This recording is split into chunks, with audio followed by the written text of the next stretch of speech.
Welcome back, MTG Joe here. Today we're doing our first weekly metagame breakdown for the best decks in Standard Best of 1 after the release of the recent Avatar, The Last Airbender set on MTG Arena. So if you want to see what decks people are bringing in the new metagame, seeing which decks would take people to Mythic rank, we're going to cover it today. I'll preface by saying some of these stock decks, things like 4-color control, Kona combo, the Jeskai artifacts, they're still putting up reasonable deck like outputs in terms of the metrics.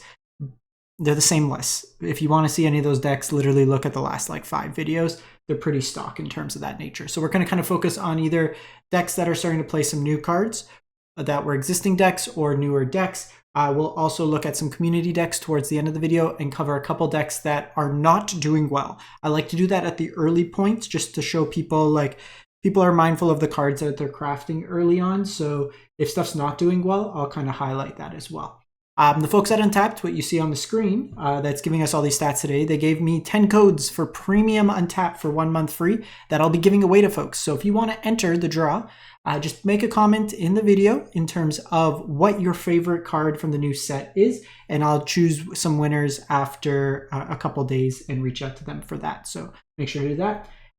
If you want to use Untapped, the link is in the video description. The deck list will be in the video description, so you'll find everything handy dandy in the video description. While you're there, make sure to sub to the channel. We are 107, or not even 97 subs away from 20,000 on the channel. Milestone I'm trying to hit before the end of the year, so greatly appreciated if you can. It's free, easy, helps the channel, helps keep us putting out videos. For folks looking for best of 3 standard, I'll record that and get that out in the next day or so as well. We're just trying to get the data in for the formats. So let's look at what this meta is all about. We have mono white coming in at 12%, mono green at 10, Simic at 9.5. So green has finally been unbanned. They just have to ban 9 cards from mono red. Then we have Azorius kind of tempo decks that we're seeing at 6.7, 6.7, 6.7. Mono black at 6.1, Orzhov sack at 5.2. The mono black decks, they have a high play rate. They're not doing that well though. Jeskai artifacts at 5 and Temur midrange at 4, but really didn't show up in terms of the actual win rate stats. So we're going to look from the 18th through the 23rd. So from the release, we've had 100,000 games played tracked, 100 match cap. So Orzhov sack is the highest win rate right now, 65%, 120 games played. So pretty stock list. What we're seeing is a new card being played in Curious Farm Animals, the classic boar, elk, bird, ox combo. That is just a whole bunch of barnyard critters. 1 mana, 1/1. When it dies, you gain 3 life, and then you can sacrifice it to destroy an artifact or enchantment. So this is actually pretty reasonable against the Jeskai artifacts decks. There's the kind of the Starf Cage, like the new temporary lockdown that it can blow up, which is helpful because that card usually wrecks this deck pretty bad, given that it goes it exiles the creatures as opposed to putting them in the graveyard, which you want. Core of the deck is basically having things die to leave bodies behind. So Nesting Bot, Infestation Sage, Forsaken Miner can come back. Snarling Gorehound lets you put cards into your graveyard, which is key because then you'll raise past, bring them all back. You can sacrifice a bunch of your creatures to Umbral Caller Zealot to get drains from Vengeful Blood Witch or Sephiroth Fable Soldier. We also have another new card. I think this land cycle is pretty solid. So I wouldn't play more than 1 probably, but Abandoned Air Temple comes in tapped unless you control a basic land, taps for white, and then for 4 mana it puts a counter on each of your creatures. For the folks who've been playing for a while, Gavany Township is the card that's akin to this in Selesnya colors from the past. We have the first showing of Badgermole Cub, 60% for Selesnya. So this is a Selesnya Gearhulk, mainly mono green. But Badgermole Cub is a pretty strong card. Out of any of the mythics in the set, this is probably the safest to craft. It's seen play in Modern, in Yawgmoth combo, in a bunch of decks. So 2 mana, 2/2, enters, you Earthbend 1, Earthbend. So you get put counters on a land, it becomes a 1/1, and then if it dies or it gets exiled, it comes to the battlefield tapped. But this card here, whenever you tap a creature for mana, you add an additional green. So it turns into your mana dorks. Llanowar Elf now is Llanowar Soul Ring. The lands themselves tap for extra mana, which is strong, so it helps you get ahead. So you have a Gene Pollinator and Llanowar Elf, both help you ramp up. Then you have Badgermole Cub this version's playing a little bit more of a rampy shell, so Lumbering World Wagon can help you find lands, as well as Summon Fenrir. You have Scrap Shooter in here, blow up artifacts and enchantments. Bright Glass Gearhulk lets you tutor, and we'll cover what we can tutor for in a sec. And then Ouroboros. The only thing I would probably say for this deck here, you may want one of those Air Temples, just because you're playing these already, 7 or 11 basics. So it seems like something good to kind of play in that slot as well. I'd probably also play just more Multiversal Passage, but I can see playing the basics both for the Wagon and the Summon Fenrir.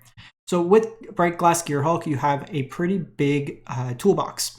So Basilisk Caller against the aggressive decks can help you gain life. Ghost Vacuum against like Kavero Graveyard decks. Goldvein Hydra is tutorable, and if you're ramping all this mana, it just gives you a huge kind of Fireball-esque creature that can push through a whole bunch of damage. Mel Strider's Resolve is a fight effect.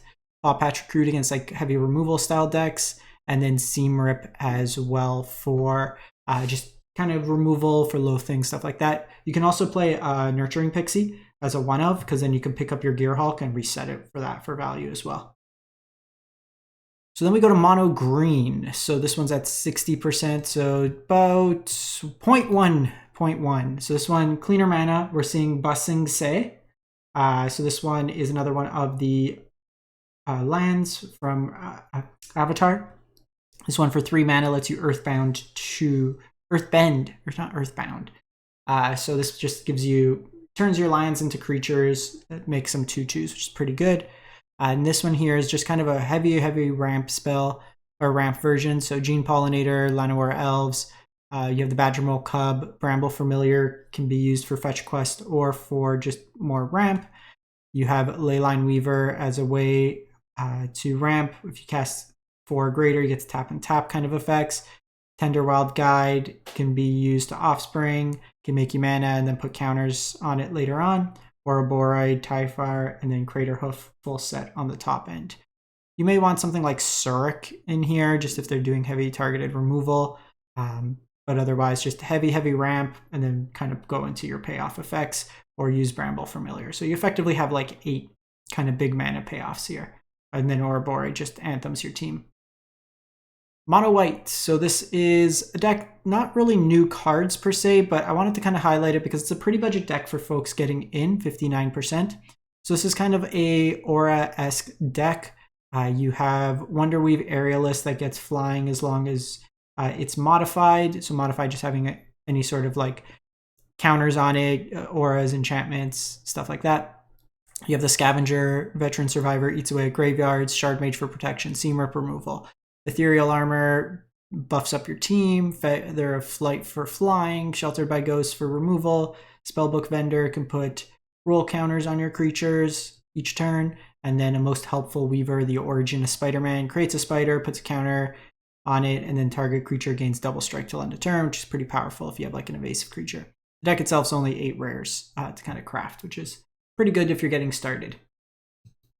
We have Boros Firebender Ascension. This is probably my favorite card from the set. I just really love kind of doubling up on triggers, stuff like that. This one's at 58%. So this cares about, so on itself, 2 mana, creates a 2/2 with Firebending.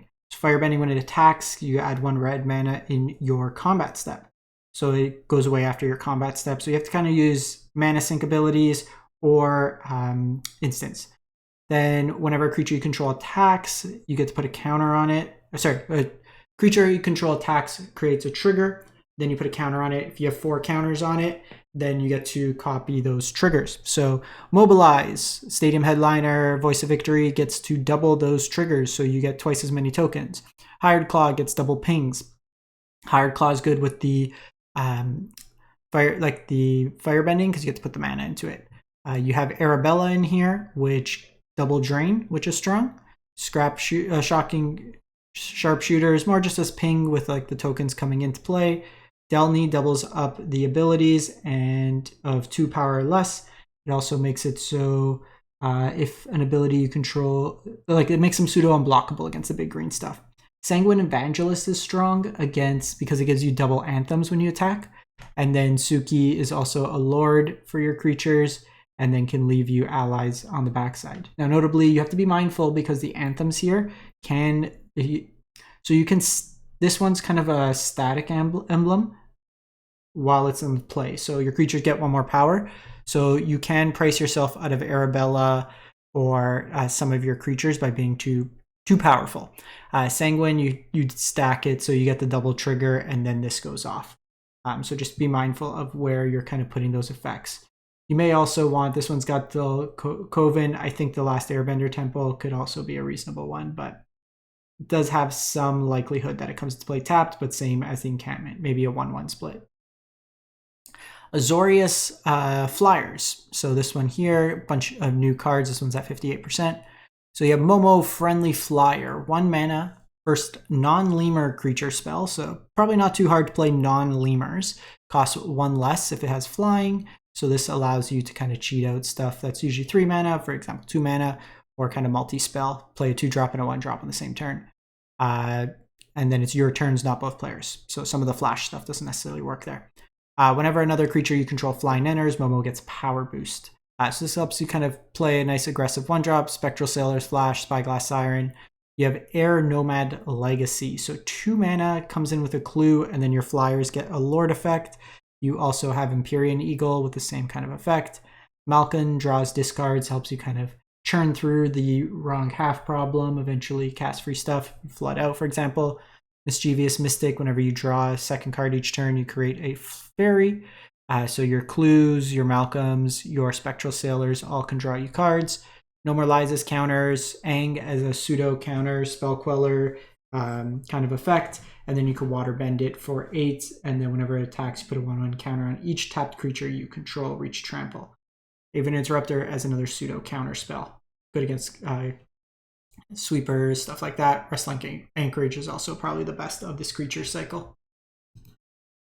Simic, 55%. So this is our Simic Ouroboros, Drunith, and now with Badger Mole. So Badger Mole plays really nice, lets you double up mana. Drunith kind of allows you to create copies, so you can create copies of Tyvar, Ouroboros, which is very strong. Innkeeper's Talent puts counters on it to also kind of get you going.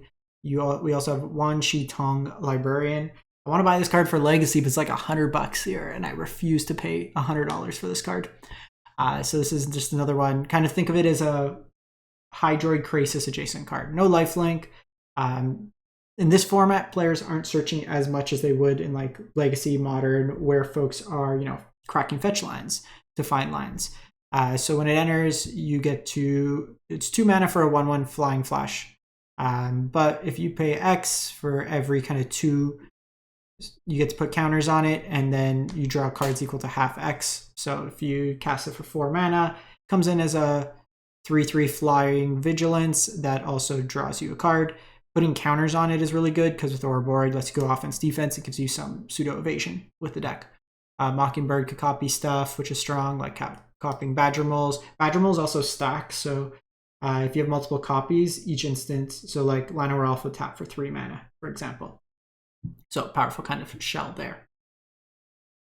We have, okay, so this is just showing like the Kavero decks are still here, 53. I wanted to kind of drop those, but most of the Kavero decks are like 50-ish%, like 53, 54. We're seeing like Terror the Peaks, Bookworm is being played in some of the lists as well now. Okay, so decks that aren't doing too well. We have Izzet Lessons. So this is pseudo-budgety version. Your lands, but lands are always good to invest in. And then you have like Storm Chasers and 3 Steps Ahead, which are fine too. And we basically have Ancestral Recall. So 2 mana, draw 3 cards if you have 3 lessons in your graveyard. This version's not on Gram. Instead, just playing like 3 steps, Fireblending Lessons. You could play Gram, but the core of this deck is to fill your graveyard with cheap lessons, which reduces the cost of Eddymerc Crab and Tolarian Terror. You have Abandoned Attachments, discard a card, draw 2. And then you have like Combustion Technique is cheap burn that scales 2 plus the number of lessons. You have Firebending Lessons. You have Iroa's Demonstration, 1 damage to each creature, which is strong against like all the dorks, or 4 damage to the creature. It'll quench you as like another lesson, just basically quench. And then you can cast these for like 1 to 2 mana value there. The other one that's not doing too well is the Temur Prowess version of kind of Firebending Student. You have Secret Identity in here to buff its power. A lot of like instants and sorceries to kind of pump it up, and then double its power with like bulk up. You're generating a bunch of mana.